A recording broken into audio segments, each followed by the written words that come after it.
Senador Robin Padilla, pinagpahanda ang lahat ng mga Pilipino. At yan po ang ating pag-uusapan sa ngayon. Pero bago po yan, welcome back ulit sa Rapido TV. At kumusta po mga kaibigan?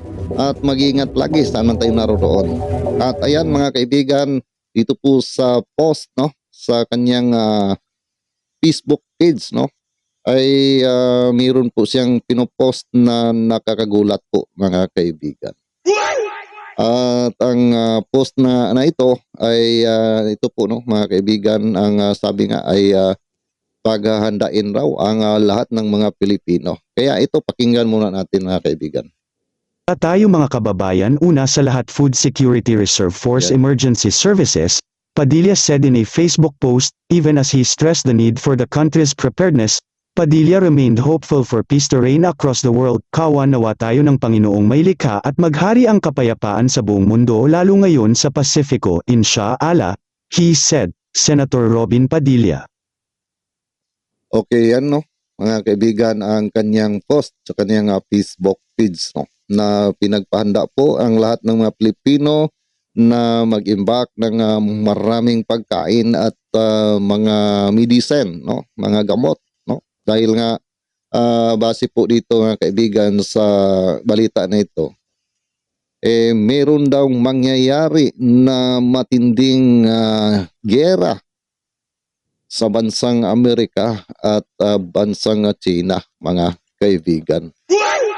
Kaya ay inaalerto po niya ang lahat ng mga Pilipino na maghanda at mag-imbak ng maraming pagkain at mga medicine, no? Dahil nga ay baka maipit daw tayo sa nasabi pong giyera nitong China at Amerika.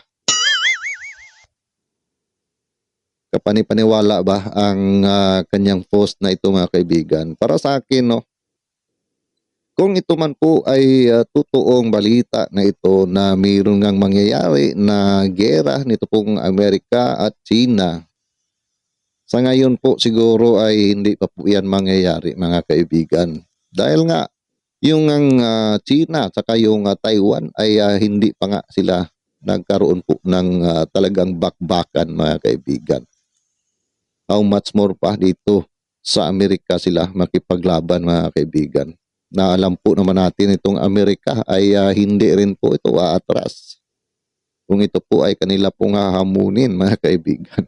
Pero yun nga ang sabi ko, malabo po yan na mangyayari mga kaibigan. No? Ang akin lang po dito, sa ginawa po niyang post, no, mga kaibigan, ni Senador Robin Padilla, no, senador pa naman siya, hindi po niya iniisip na kung meron po tayong mga kababayan na maniniwala dito po sa kanyang post na ito at mag-panic buying po mga kaibigan, maging magulo po dyan sa atin sa Pilipinas, di ba? Dahil alam po naman natin minsan ang mga tao, lalo na katulad dito na senador nga ang nag-post, di ba? Maniniwala sila, bigla pong magkagulo dyan sa ating pong bansa. Dahil lang dito sa kanyang post na kung atin pong isiping mabuti mga kaibigan ay hindi po naman dapat niya itong gawin. Kung meron man po talaga na mangyayari, hindi po siya ang tao na mag-post nito o paalam po sa ating mga tao na mga mamamayang Pilipino. Hindi po siya. Ang atin pong Pangulong Bongbong Marcos ang dapat na magpasiwalat nito pong balita na ito. Pero wala po tayong narinig galing sa ating Pangulo na maghanda-handa po tayo dahil nga ay mayroon pong napabalita na magyera itong China at saka yung Amerika mga kaibigan. Oo, itong si Senador Robin Padilla ay isang part po ng government dahil isa po siyang senador. Pero hindi po siya dapat mag-post ng ganito. Dapat ay ang ating pong Pangulong Marcos. Dahil hindi po biro ito mga kaibigan, no, na mayroon pong mangyayari na isang giyera, no, nitong bansang Amerika at China. Kahit na siguro makapag-imbak ka ng maraming pagkain, paano po yung mga wala pong pera, 'di ba? So wala din po silang maimbak na pagkain. Ang mangyayari po diyan mayroon pong mga magnanakaw, mayroon pong mga mangho-hold up para lang po ay makabili din po sila ng mga pagkain. Yun ang hindi po inisip nito pong si Senador Robin Padilla, mga kaibigan, na kung ano po ang mangyayari, no, dito po sa kanyang post na ito, kung ito po ay maniwala ang ating pong mga kababayan. Senador siya di ba? May posibilidad na paniwalaan po ang kanyang post na ito. Hindi po maganda bilang isang senador sa katulad niya na gagawa po siya ng post na ito at hindi po confirm. Sana sabi ko nga, kung totoo man na mayroon pong mangyayari na giyera ng Amerika at China, hindi po yan kaagad-agad na mangyayari, mga kaibigan. Dahil nga, yung gulo nga nila dyan sa Taiwan tsaka itong China, di ba? Hindi pa nga talagang nagbakbakan po sila dyan. So, hindi po ganun-ganun po yan, mga kaibigan, na basta-basta na lang po itong China na sasabak doon po sa bansang Amerika. Hindi po yan mangyayari, mga kaibigan, na ganun-ganun na lang. Kaya nga, sabi ko, kung mayroon man po na mangyayari, hindi po yan kaagad-agad. Matagal pa yan mangyayari na magkaroon nga. Oo, totoo po yan na medyo nagkainitan nga itong dalawang bansa na ito. Dahil na rin po sa kabulastugan nito pong bansang China.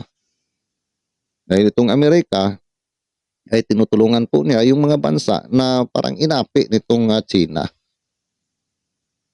Kasi itong Amerika gusto niya na mapayapa lamang ang lahat at wala pong mangyayari na gulo.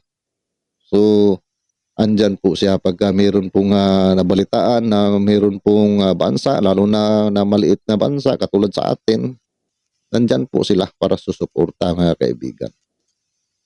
Kaya ay itong sinasabi dito ni Robin Padilla, mga kaibigan, no, huwag po tayong maniwala dito. Doon po tayo maniwala kung mismong ating presidente na ang magsasabi. Kaya huwag po tayong mag-panic dito. Dahil alam ko po na pagka mayroon pong maniwala dito, sinigurado po na mayroon pong magpapanik buying dito. Kaya yun ang hindi iniisip nito po nga si Senador Robin Padilla kung ano po ang mangyayari sa atin pong mga kababayan kung mag-panic buying. Siyempre magulo po yan, mga kaibigan. Baka mayroon pang magkasakitan, di ba? Iwan ko ba kung ano po ang pumapasok sa kanyang utak ngayon, mga kaibigan. Dahil nga siguro sa marami po ang mga galit na sa kanya at parang nai-stress na rin po itong senador na ito. Kaya ay kung ano-ano na lang po ang pumapasok dito po sa kanyang isipan.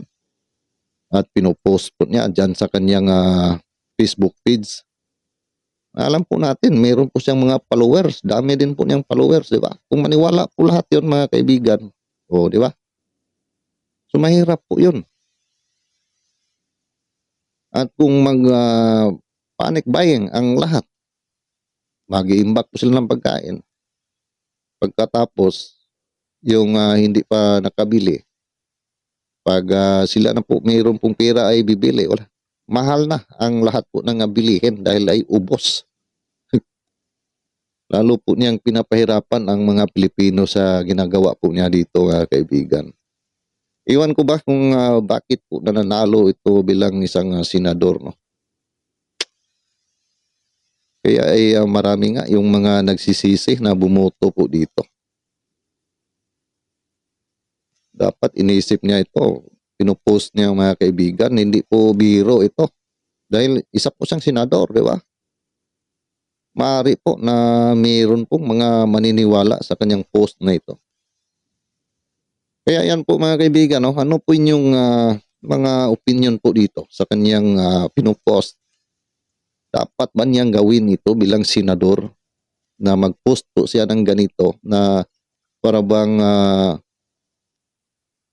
inaalerto niya ang mga Pilipino at dapat mag-imbak tayo ng maraming pagkain dahil nga ay mayroon daw mangyayari na giyera ng Amerika at China. Dapat ba niyang gawin ito mga kaibigan? Kung mayroon man po siyang nabalitaan dito, dapat po ay pinaparating po niya doon sa Senado para po mapag-usapan at mapaabot sa ating pong presidente kung totoo man po ito. Di ba? Hindi po yung ganito po na basta-basta na lang po na mag-post po siya ng ganito. Parang nawawala na ata ito sa kanyang isipan mga kaibigan ng senador na ito. Dahil na rin po doon siguro sa kanyang ginagawa na ay parang dinidipinsahan pa niya itong bansang China. So ayan po mga kaibigan, no? Paki-comment na lang po kung ano po inyong mga public opinion tungkol nga dito sa post na ito ni Senador Robin Padilla. Pero para sa akin po mga kaibigan ay huwag po tayong maniwala dito. Hindi po yan mangyayari dahil nga itong Amerika mga kaibigan ay hindi po basta-basta maging kalaban. Kung China lang po ang makipaglaban dito, eh mahihirapan po sila dito. At kung sakali man po na totoo po na talagang magigera yan, eh doon na po natin masasabi na World War III na po mga kaibigan. So, yan po no, maging World War III na po ang mangyayari dyan dahil alam po natin na mayroon pong mga kalyado ang bansang Amerika at ito rin pong China. Pero mas marami po ang kalyado ng bansang China kumpara po dito sa yung Amerika, mas marami po ang kalyado kumpara po dito sa China. Ilan lang pong bansa ang kalyado dito mga kaibigan. Pero basta sa akin po ay malabo po yan mangyayari sa ngayon mga kaibigan. Siguro matagal pa mayroon pong ganong pangyayari dahil alam po naman natin na talagang nag-iinitan po yung dalawang bansa na yan. Pero sa ngayon po, malabo po yung mangyayari mga kaibigan para sa akin. Okay, so paki-comment na lang po inyong mga public opinion patungkol po dito. At ako po ay muling magpapasalamat no, sa inyong patuloy na pagsuporta, pagsubaybay dito sa aking mga ginagawa po ng mga reaction video, mga news update at paki-subscribe na rin po sa mga hindi pa nakasubscribe at paki-follow na rin po ating Facebook page. No? Ayan. At kung nagustuhan po ninyo ang video na ito, paki-like naman po mga kaibigan. At sa lahat po ng ating mga kaibigan, Luzon, Visayas at Mindanao, sa ating mga ka-OFW, dubling ingat po tayo no, kung saan po tayo naroon. At see you po sa next video ko. God bless all of us. At palagi lang mag-iingat saan man tayo naroon.